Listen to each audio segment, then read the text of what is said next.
น้องปองไปมาพออีกทีหนึงนี่คือแม่น้ำลำเซเด้อพี่น้องแม่น้ำนี่กว้างขวางตกยามแรงก็คือว่าละน้ำก็สิบ่ค่อยเต็มพังเท่าใดบรรยากาศป่าหลายพี่น้องยามฝนก็สิขึ้นหลายแน่พุ่นน่ะ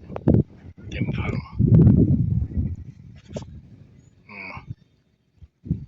นี่ก็เป็นบักที่รถสำหรับรถใหญ่6ล้อ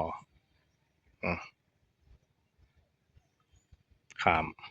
ถ้าเป็นรถใหญ่ก็ราคาก็สิประมาณ100,000กีบ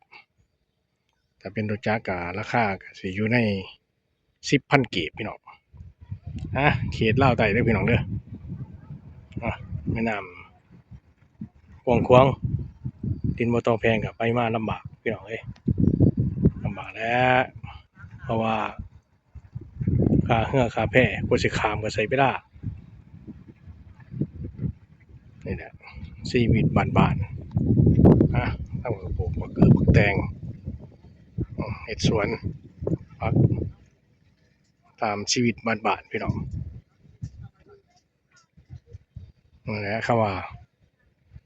ประเทศใดเมืองใดก็ความเจริญเข้าช้าก็ความพัฒนาก็สิช้าถ้าความเจริญเข้าไวก็สิมาไวทำมาหากินก็สิง่ายเด้อพี่น้องเด้อมากินนี่ก็กดไลค์กดแชร์เด้อคำบ่วันหน้าพี่น้องปองไป